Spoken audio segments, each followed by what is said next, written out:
It's now my pleasure to tell you that we have a major announcement from the Policy Center. We're opening a climate communication division with a $13 million endowment to be headed by Emily Falk, and we wanted to use this occasion to celebrate that fact and to tell you that if you scan the QR code, you will be able to learn more about Emily and her work, and also you are now going to hear from 6 of the more than 75 climate experts on the Penn campus. And you'll be able to find them and learn more about their work if you scan the QR code, where you'll get the directory of our experts. Thank you so much. My colleagues are now going to present their important work.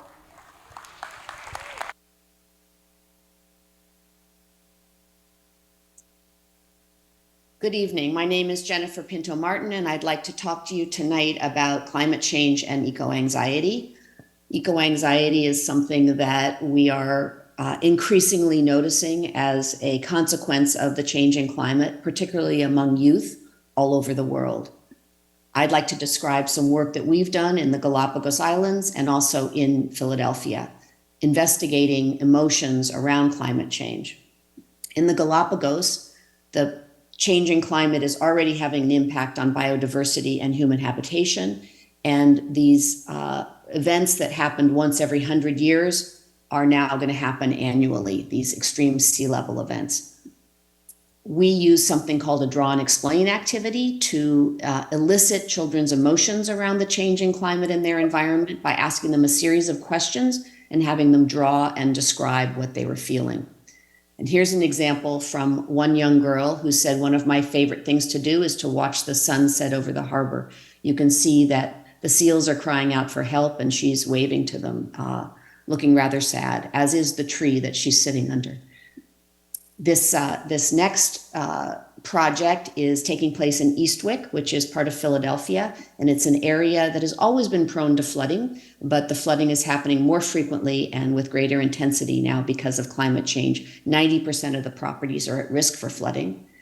Again, we use the draw and explain technique, and you can see here a child in distress as the waters rise next to his home.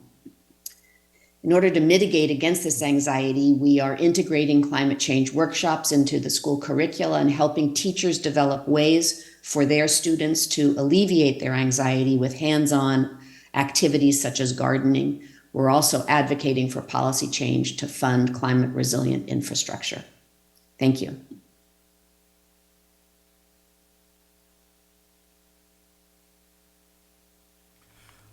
Good evening. As the slide said, I'm Bill Bram, Professor of Architecture, and I'm going to talk to you today about efficiency. And I'm going to argue that greater efficiencies alone will not solve climate change. Efficiency is a powerful tool, but it mostly just makes the wheel of production and consumption spin faster, helping us degrade resources more quickly. You've probably heard about the rebound effect, also known as the Jevon paradox. The tendency of people to simply spend some or all of the savings that they've gained through efficiency improvements.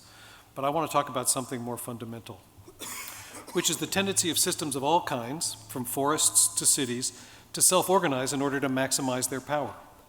Most ecologists agree that there is some maximizing function at work in the ecosystems, but I'm quoting Howard Odum in particular, who not only argued that systems self-organize to maximize their power, but that they do so at intermediate efficiencies, and inefficiencies mean waste, which is to say that waste is not a bug, but an inevitable feature of self-organization. But there's waste and there is waste. In their growth phase, when resources are abundant, cities like the Pittsburgh of my childhood dump their wastes in the air, water, or land and let some other system process them. And this, of course, is where we are now with greenhouse gas emissions and the global atmosphere. But when growth slows, and cities encounter limits, or individuals encounter limits, whether because of resource scarcity or pollution effects, systems begin to enhance their power by capturing and using that waste. I'm showing a diagram here, an Odum-style diagram, for those of you who've ever read his work, showing a diagram of a climax forest with its almost perfect cycling of waste and materials, possibly the best example or the best diagram we have of what sustainability might look like. So let me paraphrase Kim Stanley Robinson, because I can't find the exact quotation anymore, who observed that cities or regions only discover their biophysical potentials when growth phases end, as wastes become valuable. As environmental architects, we work with individuals and institutions that have recognized or encountered limits of some kind, and we explore the bioclimatic potentials of their locations. Efficiency is certainly part of that toolkit, but mostly we try to think like a forest, sampling and sharing wastes as environmental resources work their way through the biosphere. Thank you. And next up is Dipti Pitta.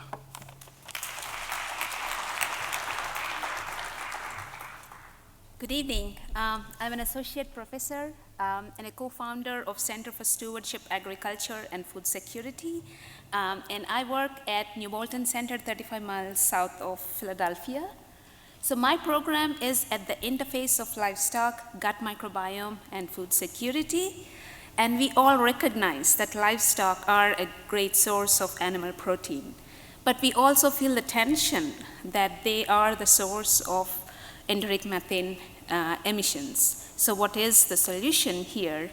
As a veterinarian myself and an animal scientist, I like to gather facts. And here my program is based on trying to generate scientific evidence to reduce methane emissions without compromising animal health and production.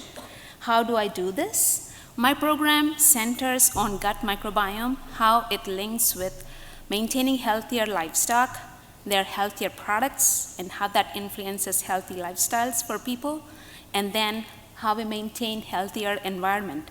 I have a number of projects going on aimed to reduce enteric methane emissions, but also with the outcomes of trying to find cows that make less methane emissions, generating novel feed formulations to reduce methane emissions from cows.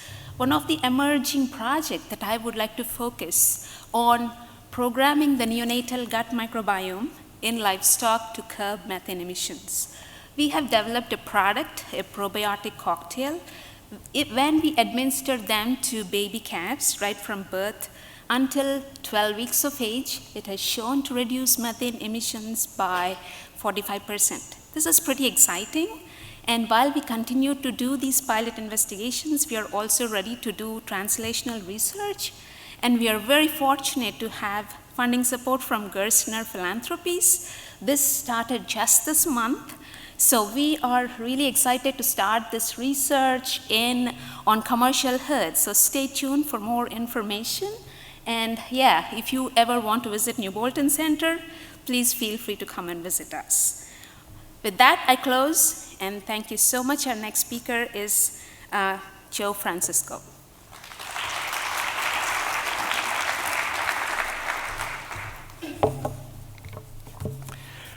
Well, I want to welcome everybody again to Penn and to Philadelphia, where today I think you learn there's water, water, water everywhere in our troposphere.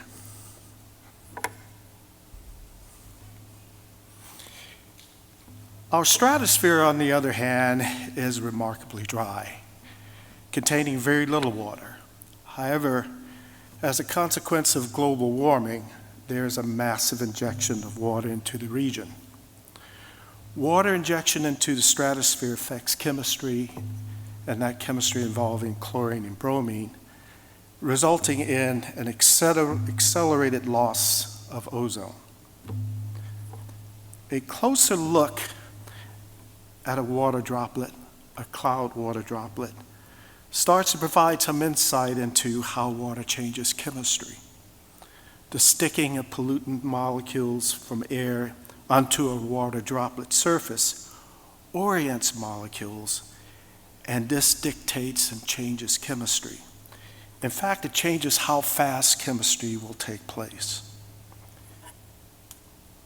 Here, we illustrate a specific example showing how the chemistry of acid rain formation from sulfur dioxide is completely altered by cloud droplets.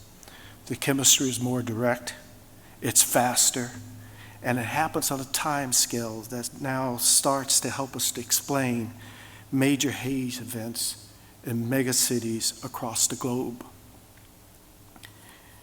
In our atmosphere, there are reactions that just don't take place.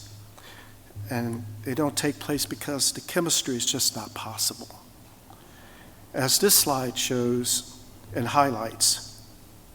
Clouds and cloud droplets can change this. So let me conclude by saying, and what I'm going to say may be a little controversial, our current knowledge of chemistry in the atmosphere is insufficient to explain how chemistry is accelerated and changed by the injection of water into the stratosphere because of global warming. We have work to do. Our research at Penn is providing new insight into the underlying molecular causes of this phenomenon. Thank you.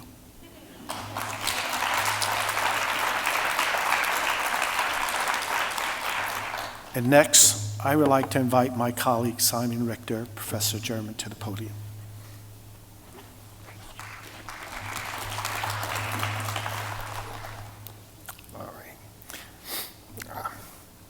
So is it possible for a nation already well below sea level to defend itself against 5 meters of sea level rise? The Dutch government certainly thinks so. Hi, I'm an environmental humanist and co-director of the Penn Animation as Research Lab. We make research-based animated videos about cultural aspects of climate adaptation. 60% of the Netherlands is either below sea level or lower than the major rivers coursing through. And yet, the Dutch are convinced that they live in the safest delta on Earth. For years, there was government consensus. No projections beyond 1 meter of sea level rise were allowed. This did not sit well with their climate scientists and adaptation experts, many of whom are lead authors for the IPCC. Designers challenged the consensus, as did an oceanographer and a stand-up comedian, and the two of them now work together. When the fifth assessment couldn't rule out 2 meters of sea level rise by 2100 or 5 meters by 2150, the consensus crumbled. A commission of the nation's finest was assembled to figure out if the Dutch should take a different approach. Finally, said the climate scientists. But, as we argue in this video, the Dutch have a long history of gambling with the sea. Put your nation's most accomplished gamblers in a room and ask them, should we stop betting on our technology? The answer was a foregone conclusion. We're not saying the Netherlands doesn't have some nifty tricks up their sleeves. They do. But we think the world should know that the Dutch have moved up to the table for high rollers. Let's hope that climate change doesn't call their bluff. Any way you look at it, climate change is in the cards, and there is a lot at stake. Will the Dutch play a winning hand? We'll be watching.